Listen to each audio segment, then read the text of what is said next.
Good morning, everyone. The Senate is out of recess. I call the Senate to order. Before I recognize Senator Carson, I just want to give everybody an update on our friend, Senator Gannon. I spoke to his wife maybe half an hour ago. He's doing a little better. He's in the Elliott Hospital and getting great care. He expressed through Trish how grateful he is for all the phone calls and texts that he's getting. He's not really able to respond. He just wants everybody to know that. He's having tests done. Hopefully he gets positive results, but given that he's the way he is today, would not be able to take advantage of participating remotely, which, remember, we do have a rule that allows remote participation for health reasons. So with that, I will recognize Senator Carson. Thank you, Mr. President. I move that the Senate adjourn from the late session. All in favor, say aye. Aye. The ayes have it. The motion to adjourn passes. We are in the early session. The Senate will please be attentive to our chaplain, Father Francis McCarthy. Good morning, sir. Let us pray. Good and gracious God, giver of all that is good, we give you many thanks for the blessings that you have bestowed upon us. As we begin this new session, we ask that you bless the deliberations here. We ask you to bless the senators, those who are sick, bless the staff of the New Hampshire General Court, and all those called to public service, that all that we do and all that we say may be directed toward the common good and for your greater glory. We ask all of this in your most holy name. Amen. Amen.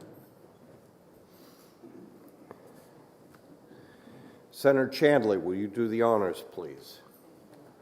I pledge allegiance to the flag of the United States of America and to the republic for which it stands, one nation, under God, indivisible, with liberty and justice for all. Introduction of guests. Senator Prentice. Thank you, Mr. President and colleagues. I'd like to ask everybody to hold their applause because this is going to be two parts. One, I'm going to be making an introduction, and then I will be sharing a resolution that my colleague from District 15 and I have co-authored in honor of actually one of her constituents, but a longtime friend of mine, and I'm going to ask him and his family to stand. William Wood, Anne Marie Wood, Brittany Manley, and Brandon Wood, and Bob Wood. We've got the entire family here, so it's great. We've got Lloyd here as well. There's many members of the Wood family as well as state employees who have joined us today. We're just so honored to have you, but it's my honor to introduce to you Bill Wood and his family. My friend Bill Wood from Bow, New Hampshire, has been a nationally registered emergency medical technician continuously for 50 years and has been recognized nationally for this. Bill has been a state employee for 36 years, going on 37, and Bill and I actually worked together for, I don't know, maybe 11 or 12 of those years at New Hampshire's Fire Academy. Bill is the longest serving commissioner on the state's 911 commission and was there at the inception of building our 911 program. Another fun fact, well, this is a fun fact about Bill, is that his grandmother was the first female state senator from Claremont, Marion Phillips, Senator Phillips. She was also president pro tem. So this was when Bill, he once shared with me, and I think this is where he got his bug for public service, is that when he was a young man, he was in his youth, he would spend his summer with his grandmother in Claremont, and when she would come into the State House, he would come here with her and spend time with her here. So I think that's just where he got his bug for public service. As you can see, the Wood family is full of public servants.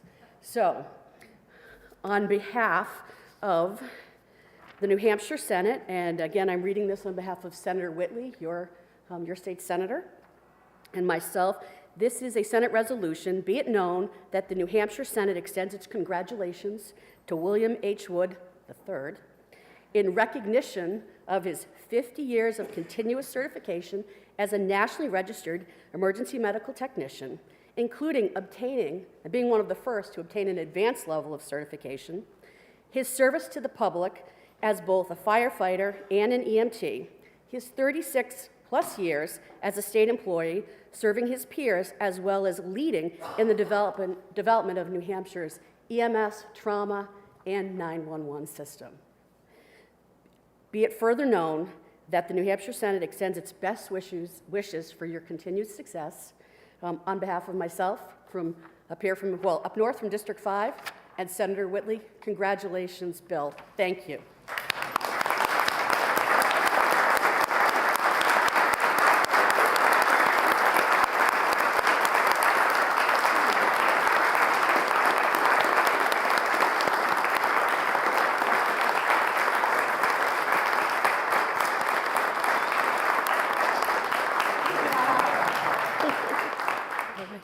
Thank you, Mr. President.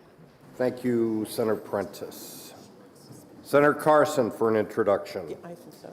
Thank you, Mr. President, and I would ask the body's indulgence. I don't have a guest, but I wanted to take the time before we started today to notify all of you, you now have a little cheat sheet on your desk that will tell you what district each senator belongs to, so that way when we have our debates, we're not sitting here counting seats. We know exactly, and we have the numbers here in front of us. So please, thank you, Mr. President, for your indulgence for this. And thank our staff for putting that out for us. Thank you. Thank you, Senator Carson. Are there any further introduction of guests? Okay, seeing none, Senator Gannon obviously is excused for the day. There is no consent calendar. Without objection, the following bill is special order to Thursday, March 30th, Senate Bill 120, relative to charitable gaming license application, wages, stakes, and bonds. And we will now proceed to the regular calendar and the Committee on Finance, and the Senate will be attentive to the clerk. Thank you, Mr. President. The Committee on Finance, to which was referred Senate Bill 74 FN, an act relative to the Department of Administrative Services. Having considered the same, the committee recommends that the bill is ought to pass by a vote of 7-0. Senator Gray for the committee. Senator Gray. Thank you, Mr. President. I move Senate Bill 74 FN ought to pass. This is a housekeeping bill filed at the request of the Department of Administrative Services, and it makes several changes to the status related to the department. The Senate Finance Committee recommends passage of Senate Bill 74 FN and asks for your support. Thank you, Mr. President. Thank you, Senator Gray. The bill is now on second reading. Is there any further discussion? Seeing none, the question is on adoption of the committee recommendation of ought to pass on Senate Bill 74. Are you ready for the question? All in favor, please say aye. Aye. Any opposed? The ayes have it. The motion of ought to pass is adopted. Senate Bill 74 is ordered to third reading. The Senate will be attentive to the clerk. Thank you, Mr. President. The Committee on Finance, to which was referred Senate Bill 105 FN, an act relative to information collected by the Division of Vital Records Administration as part of the live birth worksheet. Having considered the same, the committee recommends that the bill ought to pass with an amendment by a vote of 6-1. Senator Birdsell for the committee. Senator Birdsell. Thank you, Mr. President. I move Senate Bill 105 FN ought to pass with amendment. RSA 5C requires the Secretary of State, Division of Vital Records Administration, to complete birth certificates for all births. The Federal Public Health Service Act also mandates uniform collection and publication of births and other vital statistics data. Our Department of Health and Human Services has access to vital records, including personal identifiers.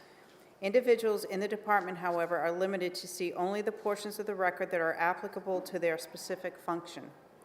However, identified health information is also shared with the National Center for Health Statistics, part of the CDC. Much of the committee discussion on Senate Bill 105 FN centered around the public policy debate of protection of privacy of health information. In the end, the committee agreed to adopt an amendment to require only de-identified information to be submitted on the facility worksheet for a live birth. Senate Bill 105FN also repeals both the criminal penalty imposed on mothers for their portion of the worksheet and the requirement that the birth worksheet be retained permanently. Importantly, this bill makes no change to birth certificates, what's on them, or who can access them. The Senate Finance Committee recommends passage of 105FN as amended and asks for your support. Thank you, Mr. President. Thank you, Senator Birdsall. The bill is now on second reading. I know we have a number of speakers, but I think they're on the bill. So the first order of business is on the committee amendment. Is there any discussion on the committee amendment? Seeing none, the question is on adoption of the committee amendment. All in favor, please say aye. Aye. Any opposed? The ayes have it, and the committee amendment is adopted. The bill is on second reading and open for further discussion. Senator D'Alessandro, please. Thank you, Mr. President. Mr. President, I rise and ask my colleagues to vote down the ought to pass so that I can offer a substitute course of action. Let me just say that privacy is very important. We all understand that, and we have great respect for that. By the same token, the passage of this bill as it's constructed will cause New Hampshire some harm. And I think that's very, very important. I did query Health and Human Services at the hearing and ask questions about a bill that I put together years ago, the Adoption Records Bill. And my questions were, how would this affect the adoptions records, and how would it affect the bill that I sponsored and spent a long time trying to get passed? So I still have those concerns, and I just wanted to bring those to the attention of the body. But let me go through a series of items that I think should be of concern to everyone here, and why a re-referral motion, I think, is appropriate. If the bill is re-referred, it will allow the Department of Health and Human Services to work with the Division of Vital Records and other stakeholders related to addressing important privacy concerns, and allow the department to continue to protect and support maternal and child health in New Hampshire. As the bill is written, and with the proposed amendment, the unintended consequences for the department are significant. Now, all of us have concerns about records and about our children and so forth, so let's think about these things. The consequences of the bill passing for the department related to maternal and child health care are as follows. Newborn screenings program. The department will no longer be able to match newborn screening data received daily with vital records to ensure every infant is screened if parents choose, and follow up with appropriately for life-saving care and treatment. Second, birth conditions program. The department will no longer be able to cross-match data to ensure infants with reportable birth conditions are screened and provided appropriate life-saving care and treatment. Third, maternal mortality review. The department will no longer have access to vital records data to verify death certificate data, identifying and assessing cause of death in support of preventive programs and education as a result of the review. The infant birth data is required to appropriately link to maternal deaths. Identification of emerging or known infectious threats during pregnancy. Among pregnant people and their exposed infants, including conditions such as hepatitis C, syphilis, and Zika, that require timely identification to prevent significant health outcomes to the infant. And last, data analysis. Without mother's residence address or town or city, the department will no longer be able to release health statistics information by subset geographic areas, county, country with Manchester and national public health regions, and census tract. All the sub-state geographic areas are compiled on a group by political town or not zip code. The department would no longer have statistically accurate data regarding births and deaths of outcomes available to the public. And last but certainly not least, there's the possibility of losing federal funds in the vicinity of $10 million. Now, there's been some speculation as to what the amount of that will be. It goes from just a few million to 10 million. More than 10 million, federal public health care dollars would be in jeopardy if access to the complete birth data set was unavailable.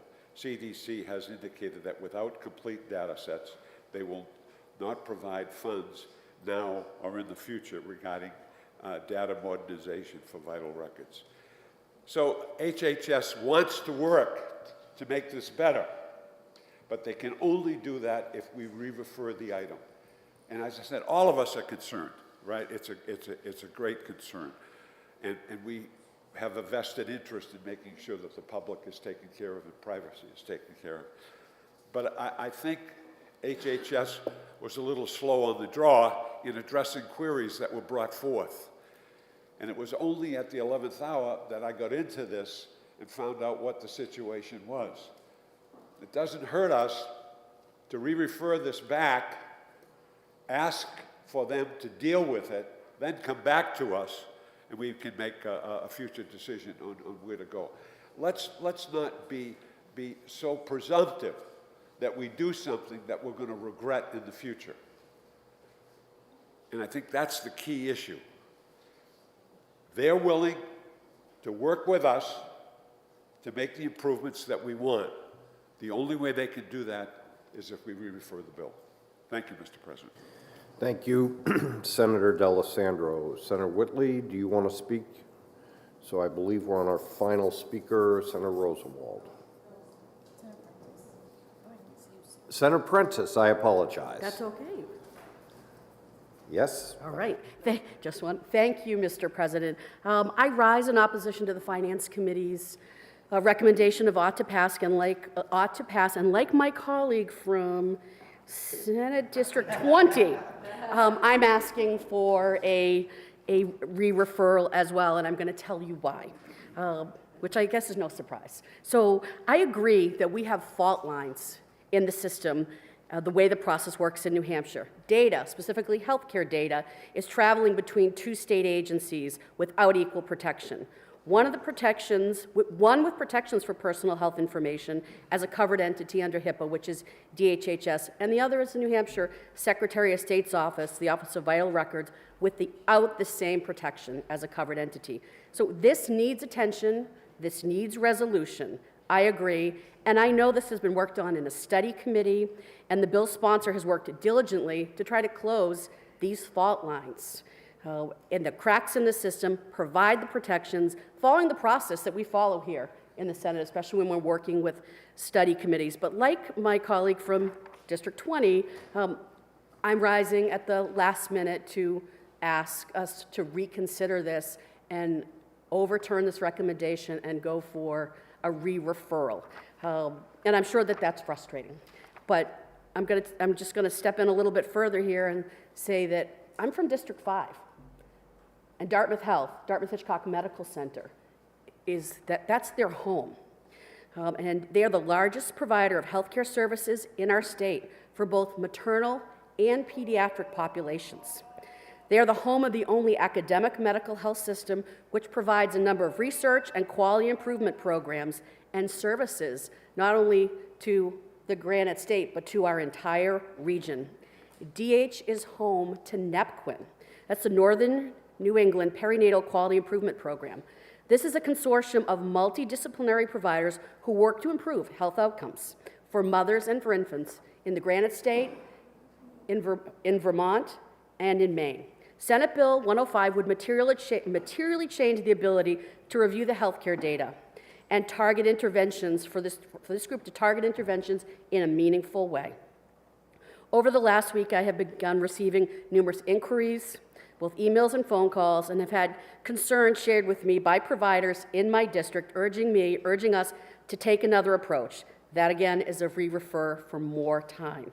This gives us more time to support the good work that's been done and to improve upon it. In turn, we can continue to support the programs that are in jeopardy, as Senator from District 20 had stated, of losing federal dollars.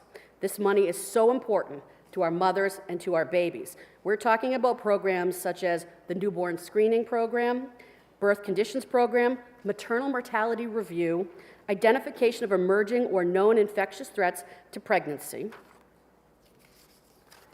And lastly, the Centers for Disease Control released new data on maternal mortality showing a 40% increase in mortality rates in 2021, a rate of 32.9 deaths per 1,000 live births. These numbers are even more staggering for Black women, who face a mortality rate 2.6 times higher than that of white women. According to the CDC, 84% of pregnancy-related deaths were preventable. And without access to health data in the birth record, New Hampshire will have no way to specifically target effective programs and interventions.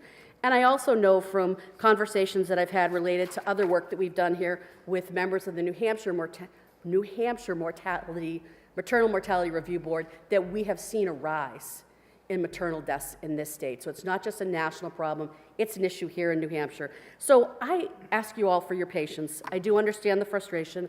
I hope that we can kindly overturn the ought to pass, and so another senator or I could bring forward a motion for re-refer. Thank you, Mr. President. Thank you, Senator Prentice. Senator Rosenwald. President, I rise in support of ought to pass with amendment as amended.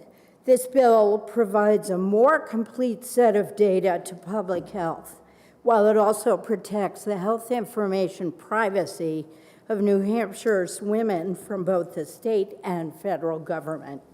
Let me begin by clarifying what this bill does not do.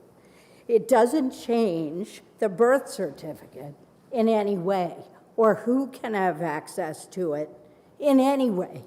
It changes only the identified medical information on individual women that is sent to vital records at the same time as the birth certificate, but is not part of the birth certificate. It is a process of submitting two forms at the same time. Mr. President, the legislature has been told by both the Division of Vital Records and the Division of Public Health that only de-identified specific health information on a new mother is shared with the CDC. This information includes items such as, when was her last period? Was it a vaginal birth? Did she have fertility treatments or other assisted reproductive enhancements? Is she breastfeeding? And much more. Last week, we found out, and let me choose my words carefully here, that we were misinformed by both agencies. All of this specific information and more is shared on individual women with the federal government, except only her name, her residence, her date of birth, her place of birth, her race, her education. All of that, in fact, is sent to the Centers for Disease Control. Let me say that again. Identified health information on 12,000 New Hampshire women each year is sent by the state of New Hampshire to the federal government. This is contrary to what we've been told for 2 years by 2 different state agencies. And also for the same 2 years, the Department of Health and Human Services, while we've been working on this, has offered exactly 0 suggestions on how this process or these worksheets could be improved to meet the goal of protecting privacy and drawing down federal grants. So I think, for me, the idea of re-referring it because they want to be helpful at this point, I struggle with that because for 2 years, they have not once offered even one suggestion.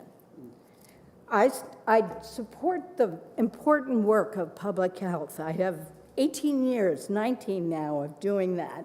But I don't think that either the state or federal government has the right to our medical records. And in finance, DHHS pointed out the possible worst-case financial scenario if we stop sending the medical history of New Hampshire's women, identified history, to the federal government. They were absolutely correct to do this, but they presented the worst-case scenario. We have no idea what the actual result will be.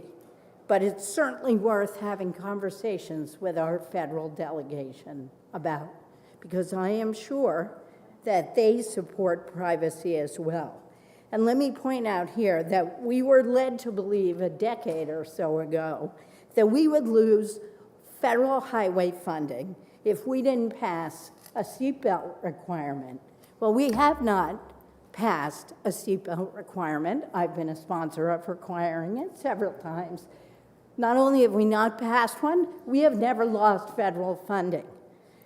So, Mr. President, at the end of the day, I think we have to ask ourselves, should our medical privacy be for sale to the federal government, even when the amount of the sale is significant? For me, the answer is no, and I hope it will be for the majority of us. The medical privacy of 12,000 New Hampshire women and their babies a year is at stake here. Thank you. Thank you, Senator Rosenwald. Senator Whitley. Thank you, Mr. President. It's not often that I disagree with my friend from District 13, but unfortunately I do rise in opposition to the ought to pass motion and ask my colleagues to consider re-referral.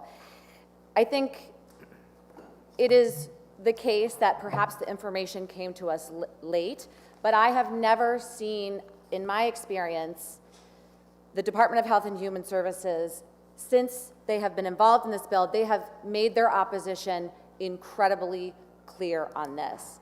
And I have never seen them be so clear and why they do oppose this. And I want to expand on that.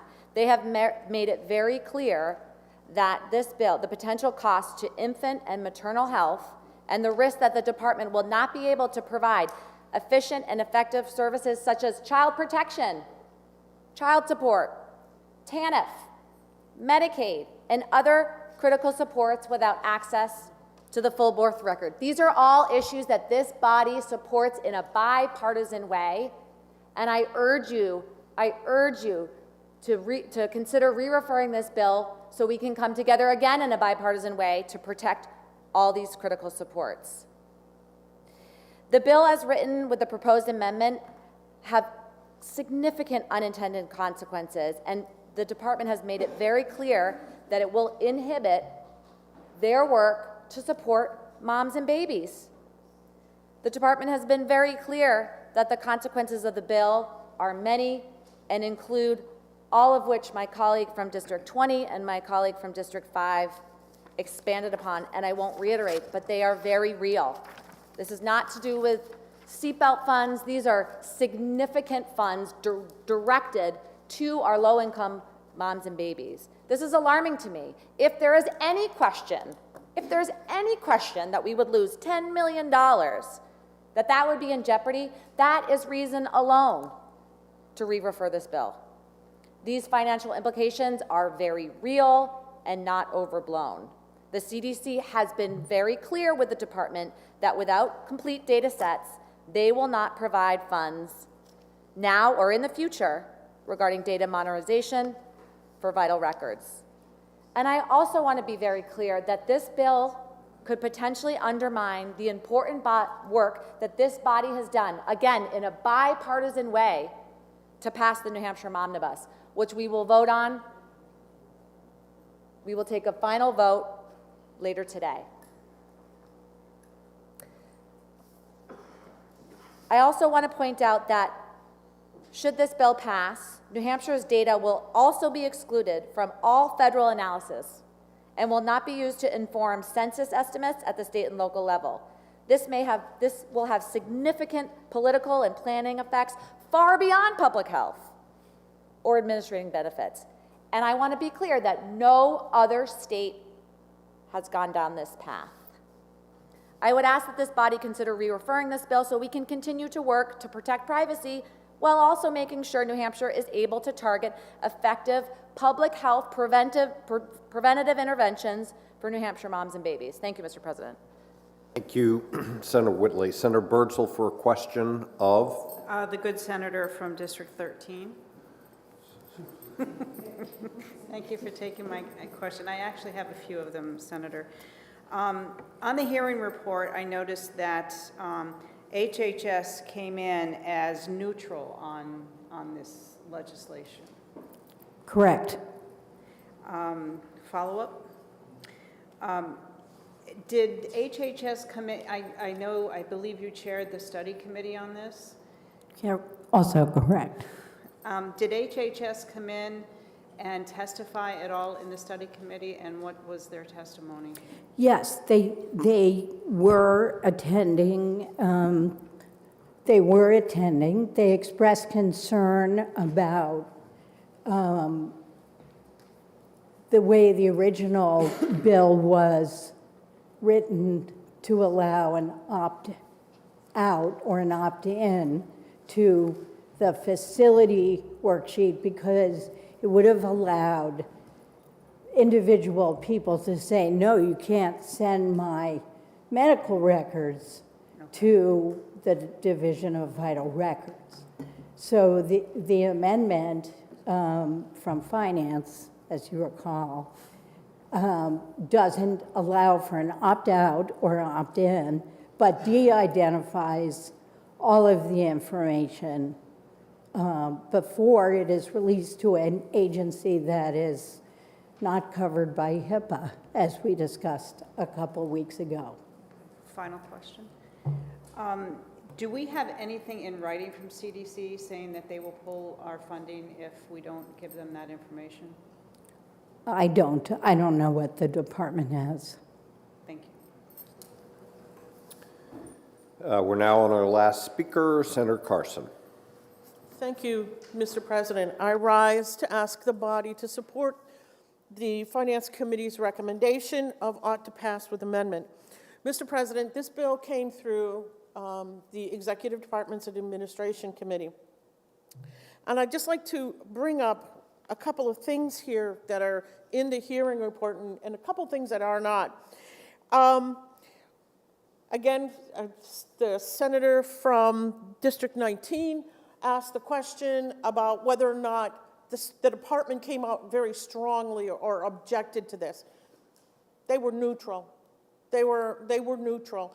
And quite frankly, Mr. President, I find it astounding that a study committee that went as long as this one did, that the department was not an active partner in that process, letting their concerns know and work with them to come up with a different worksheet, which, quite frankly, Mr. President, in the hearing report, they said, well, we'll be willing to work with the committee to create a new worksheet.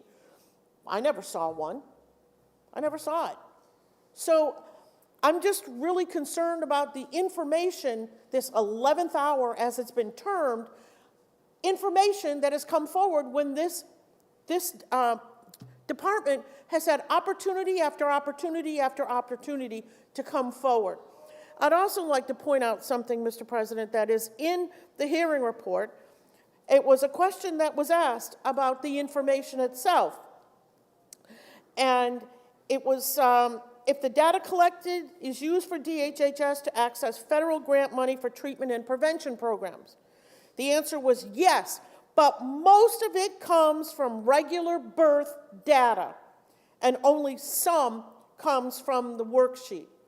If that is the case, Mr. President, why are we hearing today that the sky is falling, that it's going to affect all these other different programs and everything else that's out there?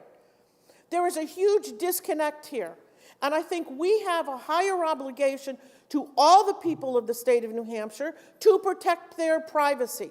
We are only one of a very few number of states that have passed a constitutional amendment to protect the privacy of our state's citizens, and this is a great example of this. This information is held in our state archives. Can you be assured that this information is not going to be available to anybody who wants to go to the state archives to look at it? It's not held with the Department of Health and Human Services. So all those great HIPAA protections that we have in place, do they apply over there? I don't know. Can someone go and look up my daughter's birth record from almost 34 years ago? How was that information protected? We don't know. We just don't know. I think what we have here is the result of a lot of hard work from many stakeholders to protect the privacy of women in the state of New Hampshire. We're not here arguing about men and protecting their privacy. They don't even collect that kind of information about you, but they do about women. And that's wrong, Mr. President.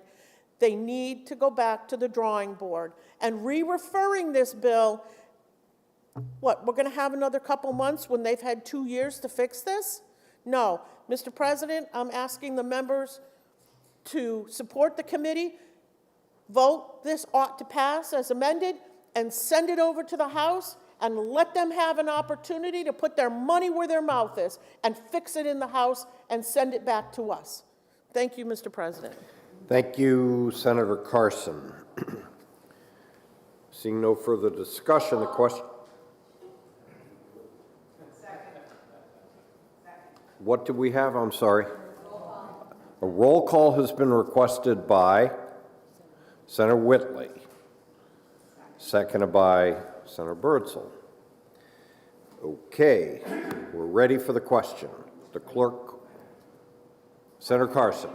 Mr. President, are we doing a roll call on the amendment, or are we doing a roll We're on call? ought to pass as amended. I just We're on the wanted to base clarify bill. that for the members. Thank you very much. So if you're in favor of the ought to pass as amended motion, you would say yes.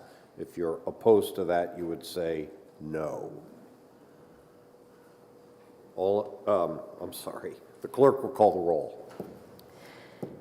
Senator Gendreau. Yes. Senator Lang. Yes. Senator Waters. No. Senator Prentice. No. Senator Gray. Yes. Senator Innes. Yes. Senator Ward. Yes. Senator Ricciardi. Yes. Senator Fenton. Yes. Senator Chanley. Yes. Senator Avard. Yes. Senator Rosenwald. Yes. Senator Carson. Yes. Senator Whitley. No. Senator Murphy. Yes. Senator Pearl. Yes. Senator Susie. Yes. Senator Birdsall. Yes. Senator D'Alessandro. No. Senator Perkins Quokka. No. Senator Abbas. Yes. Senator Gannon is excused. Senator Altschiller. Yes. Senator Bradley. Yes. The ayes have it, 18-5. The ought to pass motion is adopted. Senate Bill 105 is ordered to third reading. The Senate will be attentive to the clerk. Thank you, Mr. President. The Committee on Finance, to which was referred Senate Bill 115 FNA, an act relative to making an appropriation to the Department of Health and Human Services for the purpose of funding vaccine administration through the public health departments. Having considered the same, the committee recommends that the bill is ought to pass with an amendment by a vote of 7-0. Senator Rosenwald for the committee. Senator Rosenwald. Thank you, Mr. President. I move Senate Bill 115 FNA ought to pass with amendment. This bill seeks to solve a problem recently discovered relative to vaccinations for homebound or otherwise underserved seniors. Public health networks have learned they cannot use the federal vaccine fund the state receives to pay for the vaccination of Medicare enrollees. The federal Section 317 immunization program is to be used for adults without insurance or who are underinsured. Senate Bill 115A FNA appropriates $20,000 to the Department of Health and Human Services for the biennium ending June 30th, 2025 for this purpose. The committee amended the bill to simply clarify the language of Senate Bill 115 FNA as introduced. The Senate Finance Committee recommends passage of Senate Bill 115 FNA as amended and asks for your support. Thank you, Mr. President. Thank you, Senator Rosenwald. The bill is now on second reading. The first order of business is the committee amendment. Any discussion on the committee amendment? Seeing none, all in favor of the committee amendment, please say aye. Aye. Any opposed?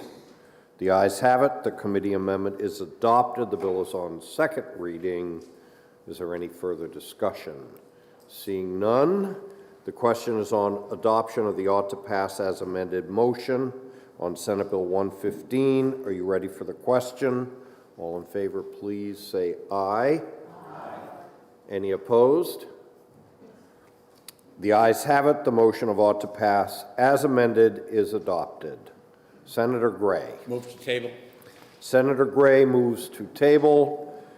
Are you ready for the question? All in favor, please say aye. Aye. Any opposed? The ayes have it. Senate Bill 115 is laid upon the table. The Senate will please be attentive to the clerk. Thank you, Mr. President. The Committee on Finance, to which was referred Senate Bill 122 FNA, an act relative to construction of the public pier on Hampton Beach and making an appropriation therefore. Having considered the same, the committee recommends that the bill is ought to pass with an amendment by a vote of 4 to 3. Senator Pearl for the committee. Senator Pearl. Thank you, Mr. President. I move Senate Bill 122 FNA ought to pass with amendment. This bill originally sought a $22 million appropriation to the Department of Natural and Cultural Resources for the siting, permitting, design, and construction of a public pier at Hampton Beach. However, committee members learned there are unique challenges associated with piers that should be thoroughly considered. There are environmental sensitivities to building a pier anywhere along the coast, such as the presence of state and federally threatened and endangered species. In addition, permitting of such a project may take longer than estimated. In the end, the committee agreed to amend the bill by appropriating $2 million to the department for engineering services, siting, permitting, and the final design for a proposed pier at Hampton Beach State Park. The Senate Finance Committee recommends passage of SB 122 FNA as amended and asks for your support. Thank you, Mr. President. Thank you, Senator Pearl. The bill is now on second reading. The first order of business is the committee amendment. Is there any discussion on the committee amendment? Seeing none, are you ready for the question? All in favor, please say aye. Aye. Any opposed? No. The ayes have it. The committee amendment is adopted. The bill is on second reading. Is there any further discussion? Senator Waters.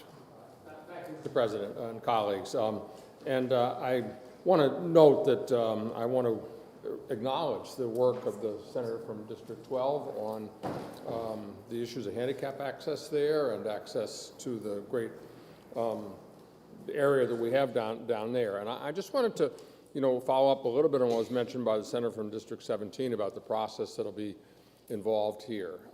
There are a lot of issues about putting a pier out anywhere on our short coast, not only the immediate issues of what endangered species there may be in the footprint, not just for the pier, but obviously you're going to have a fairly large area for whether it's parking or access to the pier itself, but then also subsurface. DES will have to work with Fish and Game and others to look very closely at what the subsurface conditions are there. And then the other thing they'll have to look very closely at is the potential that a pier can do to change the currents there. And as you know, if you put a pier or a jetty out, it may affect the way in which sand is piled up by ocean currents, and that's something that obviously could have a huge impact in this area because they need the sand at Hampton Beach, obviously. The other thing I'd like to point out about this project too is that we have something called the Scientific Technical Advisory Panel 5-year review of projections of sea level rise. It has made those projections twice. Another one will be coming up pretty soon.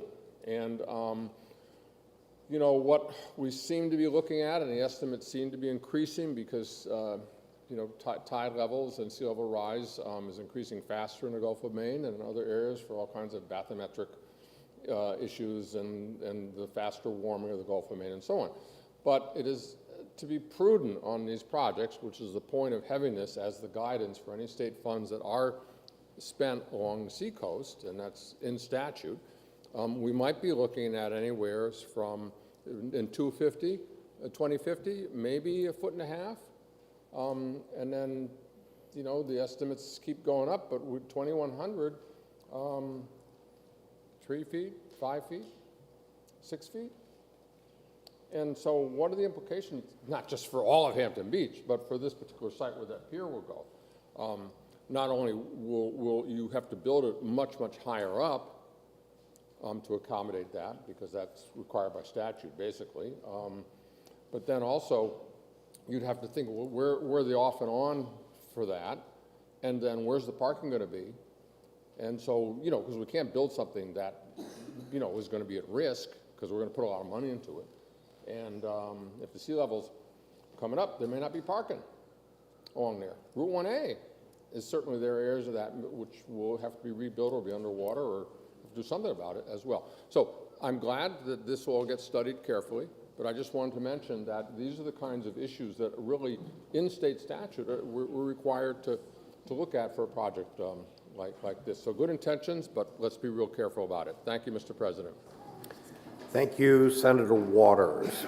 Senator Rosenwald.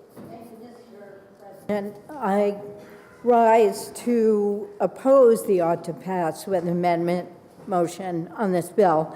And I totally share my seatmate from District 12's view that all Granite Staters should be able to enjoy our state parks. I think this bill has too many problems.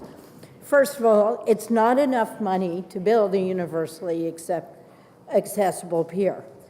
The Department of Natural and Cultural Resources, which has done this before on Profile Lake, says it will cost $4 million, that's, I think, what it cost on Profile Lake. This bill appropriates only $2 million, so it doesn't get us there. But this appropriation is for the biennium ending June 30th, 2024.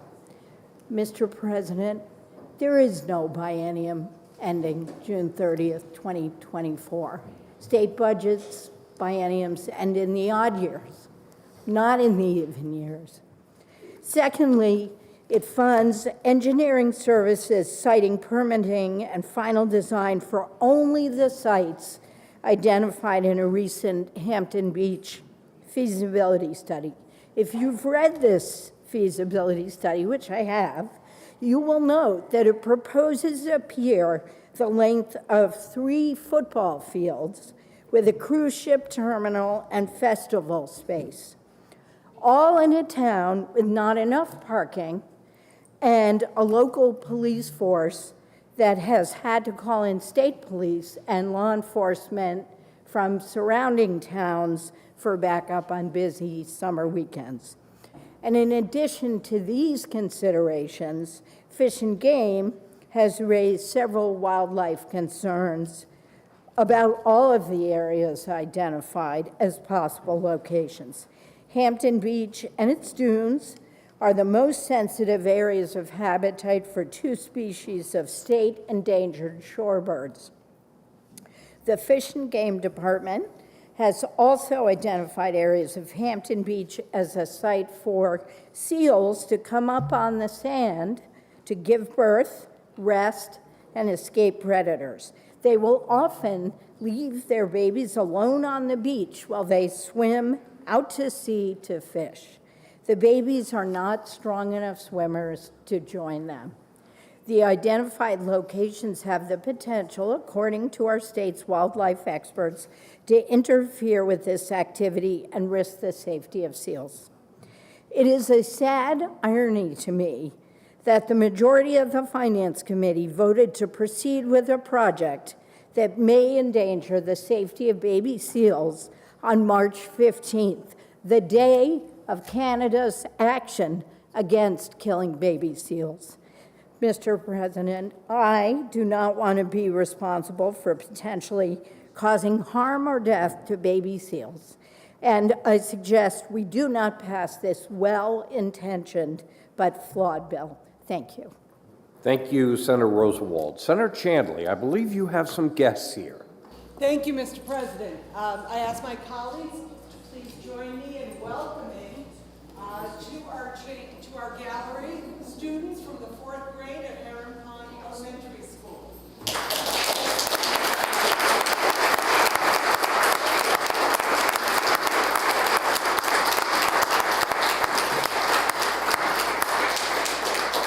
Mr. President, they are from Milford, New Hampshire. Yourselves. Senator Carson, a question of, I was going to ask a question of my seatmate from District 13, but she has gone on.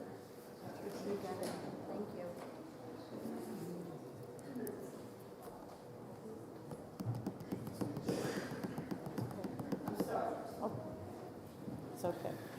Senator Rosenwald, do you yield for a question? Thank you, Mr. President, and thank you, Senator, for taking my question. One of the things that I was concerned about when I read through all the information about this was weather-related events.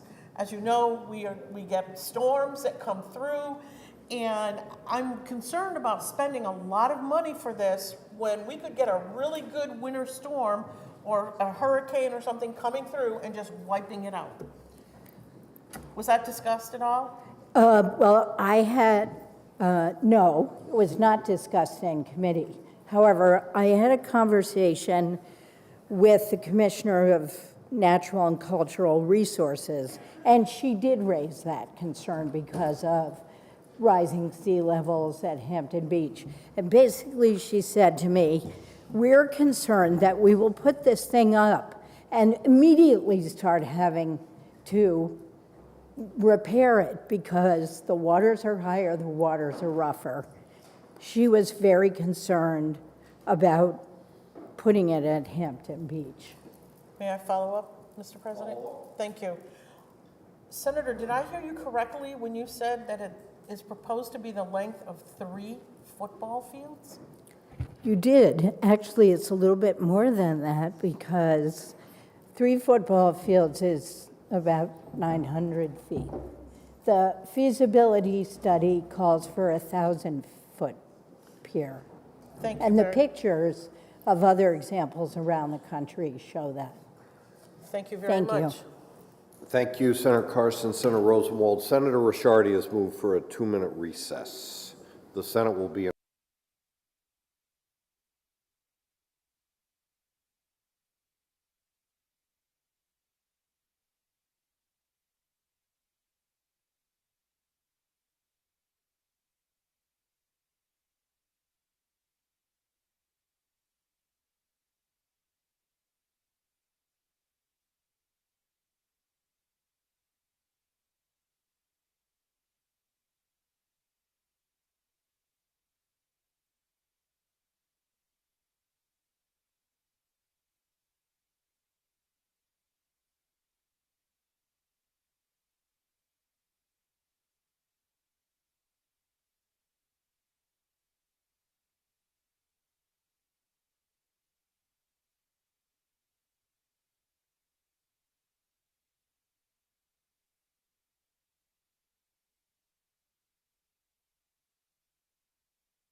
The Senate will come to order, come out of recess, and I recognize Senator Avard to speak.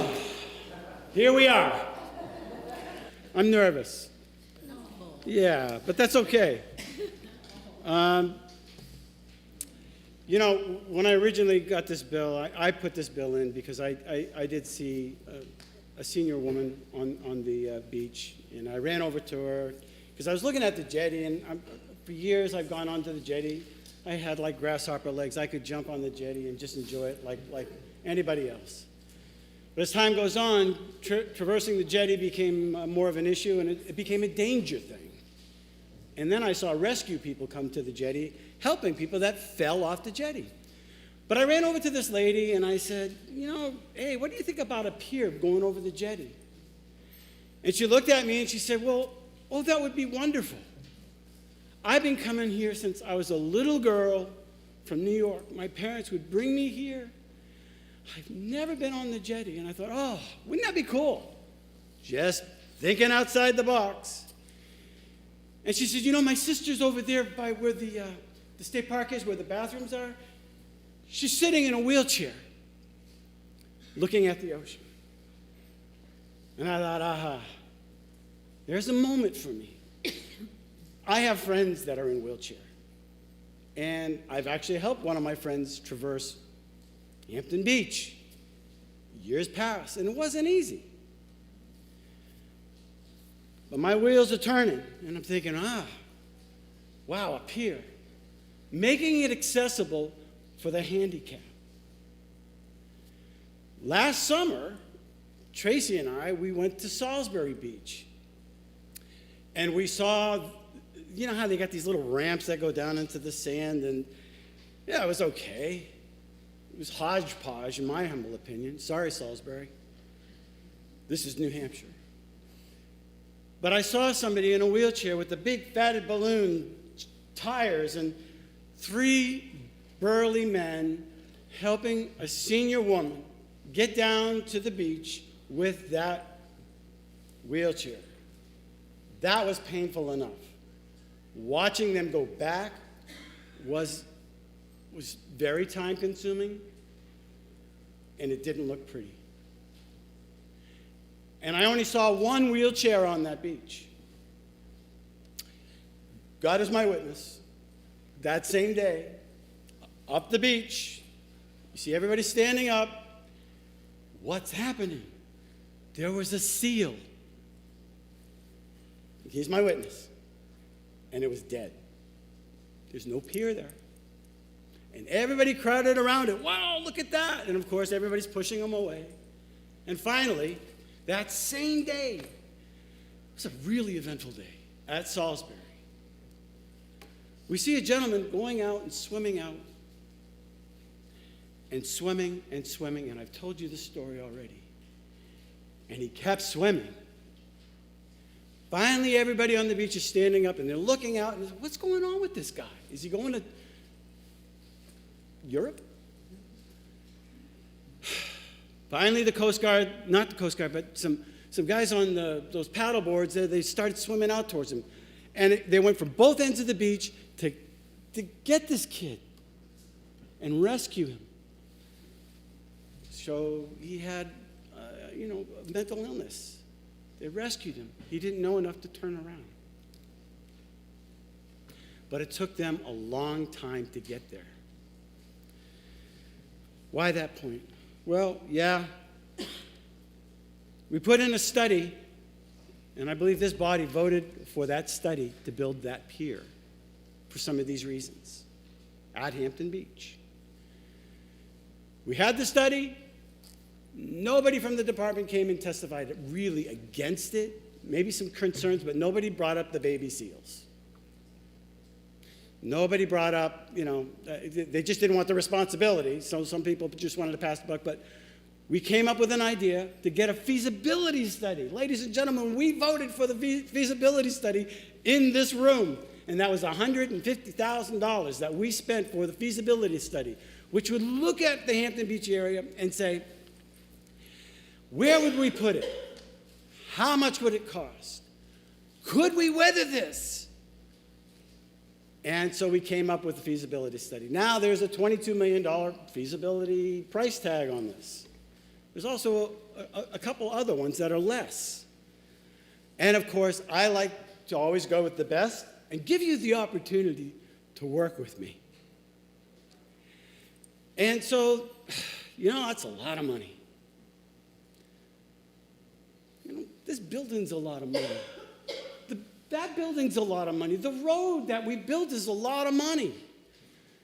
Redoing all of Main Street years in the 80s, that was a lot of money. But you know what they did? They built it so there's some ramps.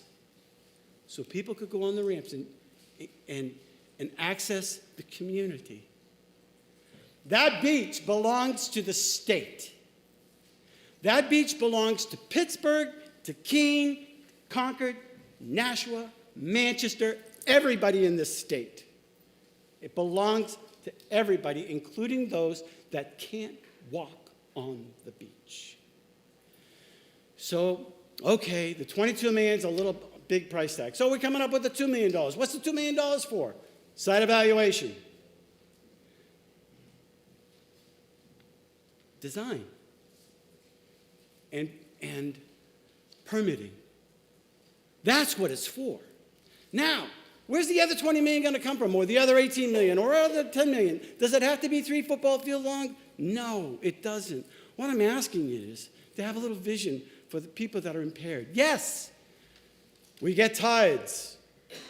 We can build it. Ask Steve Austin. Okay, $6 million man. All right. That was bad. I'm sorry.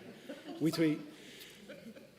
So we can come up with that. We can design it so that it's. We have the technology to build stuff like this. Let's make more access. Listen, I'm going to tell you what. You build it, they will come. They'll lengthen the season. The people that are renting out the hotels, they're going to love it. The bait and tackle, they're going to love it. That community will be a draw for Massachusetts, right over the border, and Maine. They'll come. They'll be able to roll out on that pier, and the splash of that water will be on their face. How many times have you gone fishing and you've seen a wheelchair on a party boat? It's not easy. There might be 1 or 2.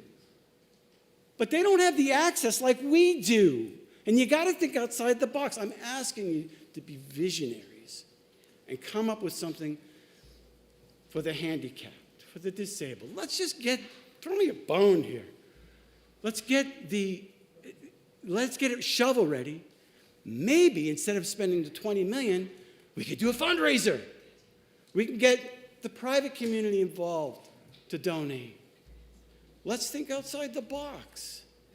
Let's show the disability community that we care. That's all I'm asking for, is just for the permitting, the siting, and the design. Look, there's so many people out there that are saying we can't. Let's say we can. That's all. So anyway, I'm not nervous anymore. Please vote yes. Thank you. Thank you, Senator Avard. The question is on adoption of ought to pass as amended. Are you ready for the question? All in favor, please say aye. Aye. Any opposed? No. The ayes have it. The motion of ought to pass as amended is adopted. I recognize Senator Gray for a motion. Move to table. The motion to table is non-debatable. Are you ready for the question? All in favor, please say aye. Aye. Any opposed? The motion to table is successful. Senate Bill 122 is laid upon the table. The Senate will be attentive to the clerk. Thank you, Mr. President. The Committee on Finance, to which was referred Senate Bill 130FN, an act relative to Court Security Officer Training Program. Having considered the same, the committee recommends that the bill is ought to pass by a vote of 7-0. Senator Gray for the committee. Senator Gray. Thank you, Mr. President. I move Senate Bill 130FN ought to pass. This bill authorizes the Police Standards and Training Council to develop a court security officer education and training program. Senate Finance Committee recommends passage. of Senate Bill 130FN and asks for your support. Thank you, Mr. President. Thank you, Senator Gray. The bill is on second reading. Is there any further discussion? Seeing none, the question is on adoption of the committee recommendation of ought to pass on Senate Bill 130. Are you ready for the question? All in favor, please say aye. Aye. Any opposed? The ayes have it. The motion of ought to pass is adopted. Senate Bill 130 is ordered to third reading. The Senate will be attentive to the clerk. Senator Deed just walked out of the room. So let's get someone else to take.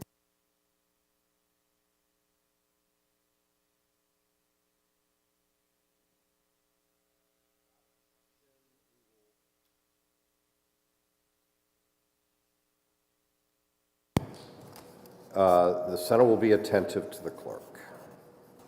Thank you, Mr. President. The Committee on Finance, to which was referred Senate Bill 151FN, an act relative to mental health education. Having considered the same, the committee recommends that the bill is ought to pass by a vote of 7-0. Senator Birdsall for the committee. Senator Birdsall. Thank you, Mr. President. I move Senate Bill 151FN ought to pass. This bill expands the adequate education standards to include mental health education. Senate Bill 151FN requires the Department of Education to make available electronically a model curriculum on mental health education. The Senate Finance Committee recommends passage of Senate Bill 151FN and asks for your support. Thank you, Mr. President. Thank you, Senator Birdsall. The bill is now on second reading. Is there any further discussion? Seeing none, the question is on adoption of the committee recommendation of ought to pass on Senate Bill 151. Are you ready for the question? All in favor, please say aye. Aye. Any opposed? The ayes have it. The motion of ought to pass is adopted, and Senate Bill 151 is ordered to third reading. The Senate will be attentive to the clerk. Senator Rosenwald's out of the room, too. She's out there. Okay. Senator Rosenwald. Nope, I got to read it in. I'm sorry. The Senate will be attentive to the clerk. Thank you, Mr. President. The Committee on Finance, to which was referred Senate Bill 169FNA, an act making an appropriation to the Department of Environmental Services to fund a water main interconnection project between Nashua and Litchfield. Having considered the same, the committee recommends that the bill is ought to pass with an amendment by a vote of 7-0. Senator Rosenwald for the committee. Senator Rosenwald. Thank you, Mr. President. I move Senate Bill 169FNA ought to pass with amendment. This bill makes a $9.7 million non-lapsing appropriation to the Department of Environmental Services for the funding of a water treatment connection between Nashua and Litchfield. This would increase water supply capacity to enable public water supply to be available to residents on private wells and water systems impacted by PFAS contamination in southern New Hampshire. The committee amended the bill to ensure that no public utility ratepayer be adversely affected by any direct or indirect costs to bring drinking water to any community through any project funded by this appropriation. The Senate Finance Committee recommends passage of Senate Bill 169FNA as amended and asks for your support. Thank you, Mr. President. Thank you, Senator Rosenwald. The bill is on second reading. The first order of business is the committee amendment. Is there any further discussion on the committee amendment? Seeing none, the question is on adoption of the committee amendment. Are you ready for the question? All in favor, please say aye. Aye. Any opposed? The ayes have it, and the committee amendment is adopted. The bill is on second reading, and there is further discussion or a question, Senator Waters of... Thank you, Mr. President. Senator from District 13. Thank you for taking my question. So you mentioned that this is going to help potentially mitigate PFAS. And given the fact that we have our PFAS bond fund and we are suing 3M, which might produce millions of dollars in a settlement, would this project be one which we could eventually receive reimbursement for the funds that we expend at this time through those other sources? Thank you for the question. I would certainly hope so. I don't know if the 3M thing will happen in time for the budget, but it is a general fund appropriation out of the current fiscal year. So yes, I think we ought to look at whether that fund could be used. If I may follow up, I wanted to mention, because I believe that we have in statute that whenever that settlement comes, that we will be able to backfill whatever funding in the future. So it certainly will be beyond this biennium, but I just wanted to do that as part of the Senate record, that the potential for that funding from the suit will help us to get that money. That would be awesome. Which we're not spending through any fault of our own, right? Right. Thank you. Thank you, Mr. President. Senator Waters, Senator Rosenwald. The question is on the motion of ought to pass as amended. Is there any further discussion? Seeing none. All in favor of the motion, please say aye. Aye. Any opposed? The ayes have it. The ayes have it. The motion of ought to pass as amended passes. And now I recognize Senator Gray. Move to table. Senator Gray moves to table, which is non-debatable. Are you ready for the question? All in favor, please say aye. Aye. Any opposed? The ayes have it. Senate Bill 169 is laid upon the table. The Senate will be attentive to the clerk. Thank you, Mr. President. The Committee on Finance, to which was referred Senate Bill 175FN, an act relative to Medicaid coverage for mothers. Having considered the same, the committee recommends that the bill is ought to pass with an amendment by a vote of 7-0. Senator Birdsall for the committee. Senator Birdsall. Thank you, Mr. President. I move Senate Bill 175FN ought to pass with amendment. This bill mandates and creates an appropriation to the Department of Health and Human Services to extend Medicaid coverage for pregnant women to 12 months postpartum to cover doula services, lactation services, and donor breast milk for eligible infants.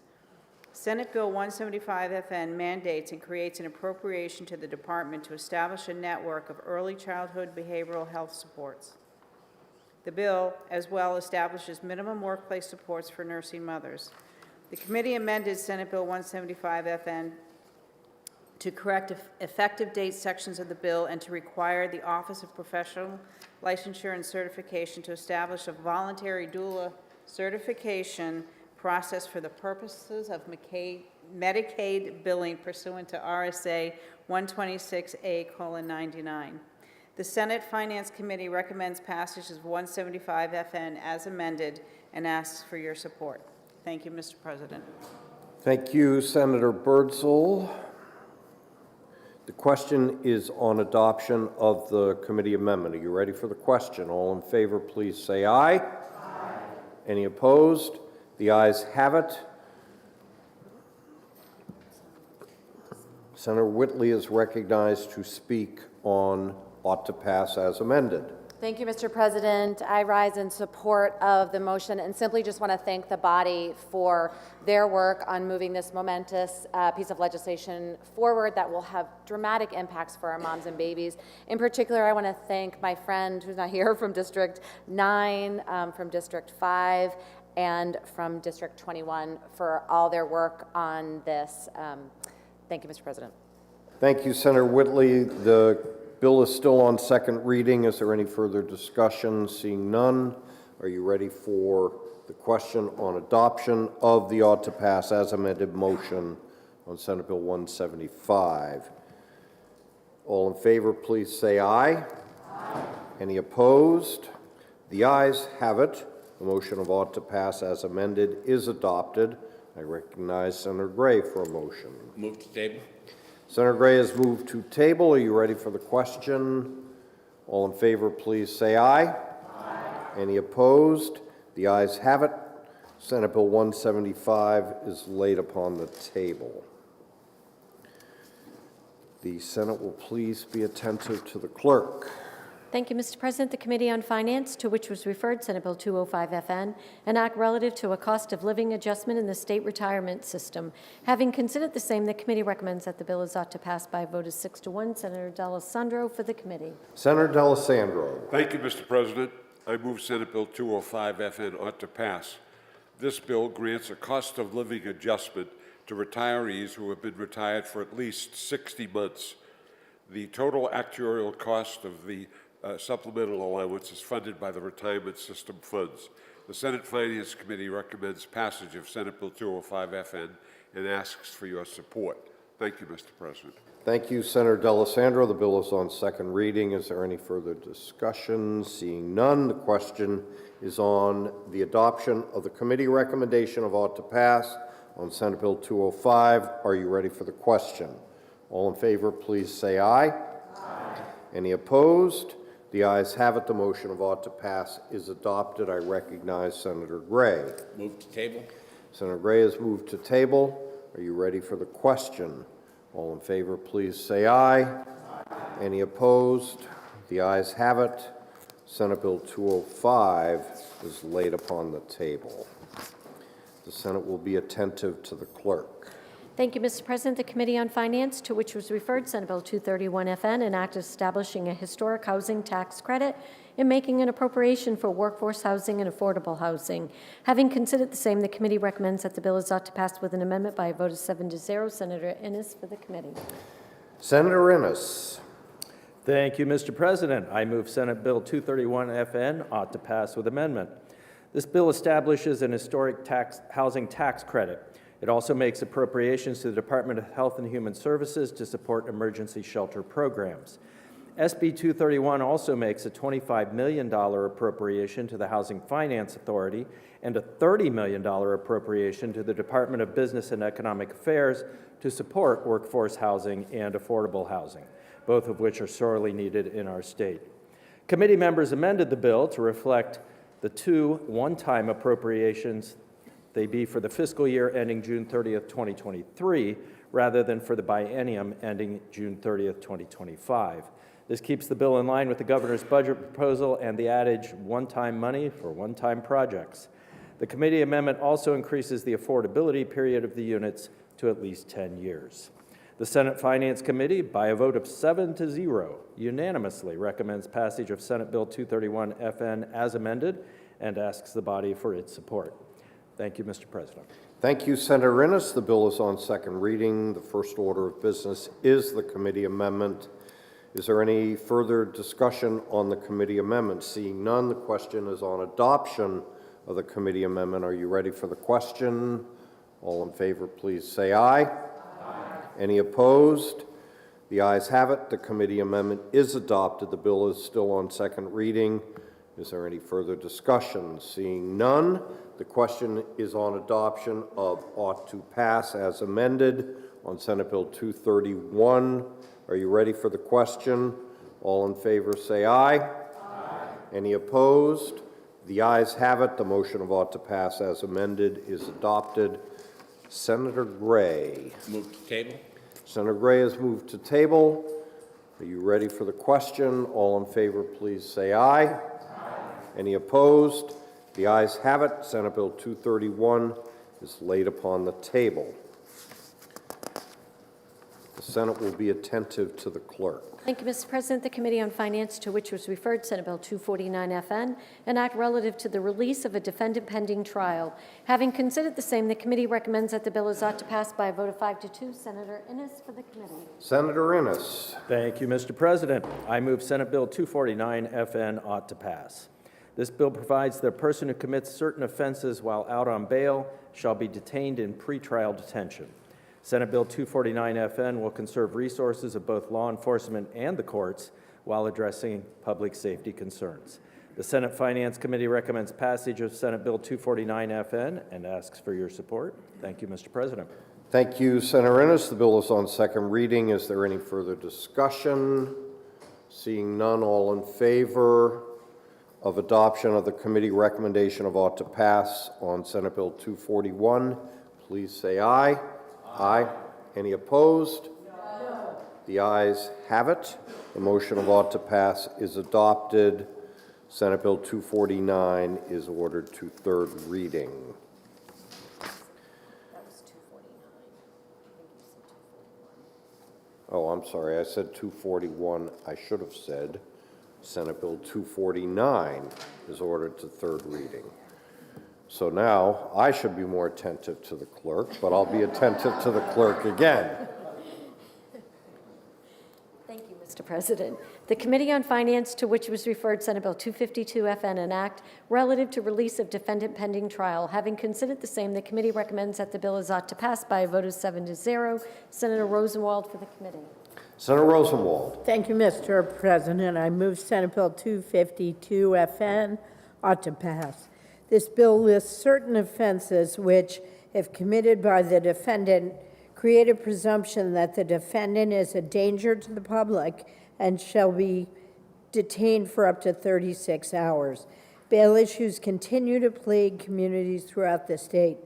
Senate Bill 252 FN would strengthen the language of current law, which requires violent criminals go before a judge rather than immediately be released on personal recognizance bail. It is hoped that the bill will be another tool to assist judges and bail commissioners in making well-informed bail assessments. The Senate Finance Committee recommends passage of Senate Bill 252 FN and asks for your support. Thank you, Mr. President. Thank you, Senator Rosenwald. The bill is on second reading. Is there any discussion? The question is on adoption of the committee recommendation of ought to pass on Senate Bill 252. Are you ready for the question? All in favor, please say aye. Aye. Any opposed? No. The ayes have it. The motion of ought to pass is adopted. Senate Bill 252 is ordered to third reading. The Senate will be attentive to the clerk. Thank you, Mr. President. The Committee on Finance, to which was referred Senate Bill 256 FN, an act establishing a safety program for off-highway recreational vehicles. Having considered the same, the committee recommends that the bill is ought to pass with an amendment by a vote of 7-0. Senator Pearl for the committee. Senator Pearl. Thank you, Mr. President. I move Senate Bill 256 FN ought to pass with amendment. This bill establishes a safety certificate program for temporary off-highway recreational vehicles. Working with Fish and Game Commission, committee members amended SB 256 FN to address training concerns of agricultural or farming employees operating all-terrain vehicles and utility terrain vehicles on the property of another while engaged in non-pleasure or non-recreational activities. The Senate Finance Committee recommends passage of Senate Bill 256 FN as amended and asks for your support. Thank you, Senator Pearl. The bill is on second reading. First order of business is the committee amendment. Is there any discussion on the committee amendment? Senator Waters, a question. Thank you, Mr. President. A question for the senator from District 17. Thanks for taking my question. You know, the bill came through transportation, and clearly this was an important clarification of a lot of the licensing rules and so on. And as I'm sure you know, we have spent 10 years on OHRV issues, I guess 1 commission, 2 study committees, 4 bills, or something like that, because this is this issue of who can go on the roads, under what circumstances, is very important for not just Fish and Game, but for Department of Safety and all the local municipal forces. So my question is, could you just talk a little bit about, you know, how this amendment came to be and the participation of Fish and Game Department in creating the language for it? Certainly. Excuse me, and thank you for the question. So as I read the bill when it came to finance, I realized there was a concern for those of us in the agricultural community with the training requirement as it pertained to the use of OHRVs and UTVs on the farm itself. There was a section in there that stated no person shall operate an OHRV on land not owned or leased by such person or such person's parent, grandparent, or guardian unless such person has completed the snowmobile or OHRV training program.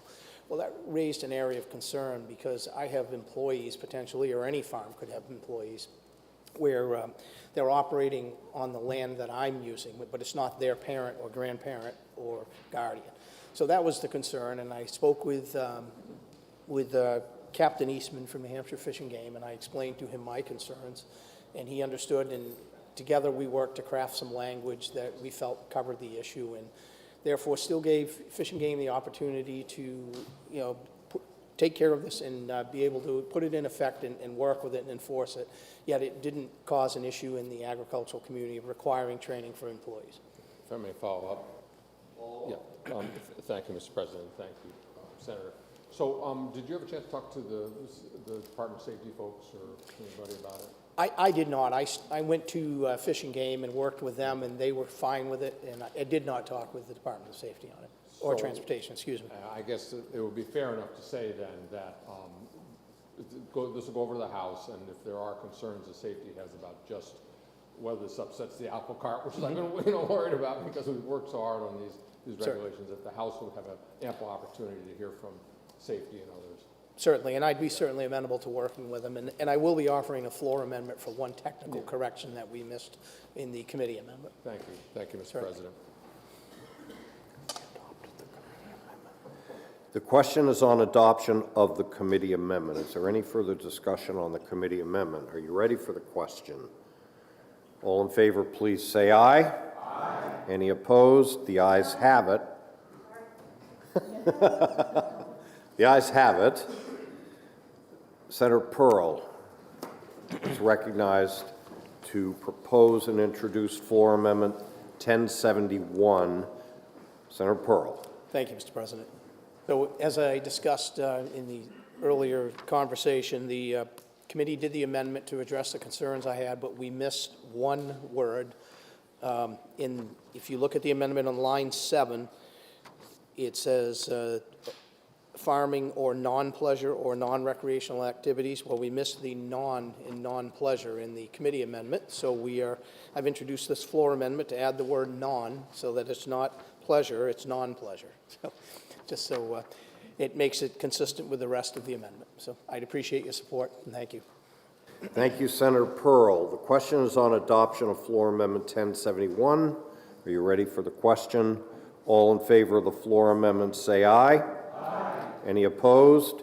The ayes have it. The floor amendment is adopted. The bill is still on second reading, open for further discussion and amendment. Is there any further discussion?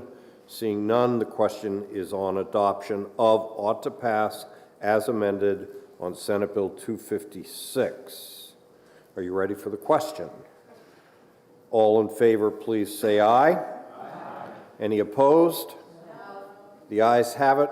The motion is adopted. Senate Bill 256 is ordered to third reading. Senator Chandley. Mr. President, I ask again that my colleagues please join me in welcoming from Milford, New Hampshire, the fine fourth graders from Heron Pond Elementary School.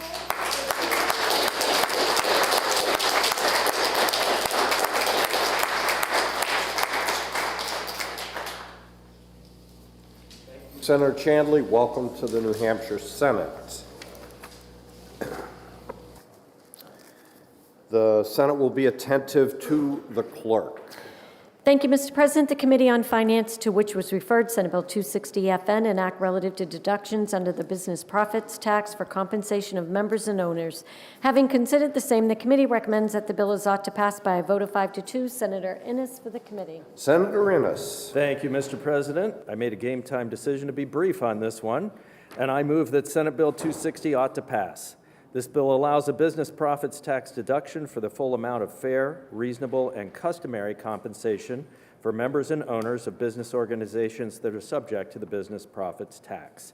The Senate Finance Committee recommends passage of Senate Bill 260 FN and asks for your support.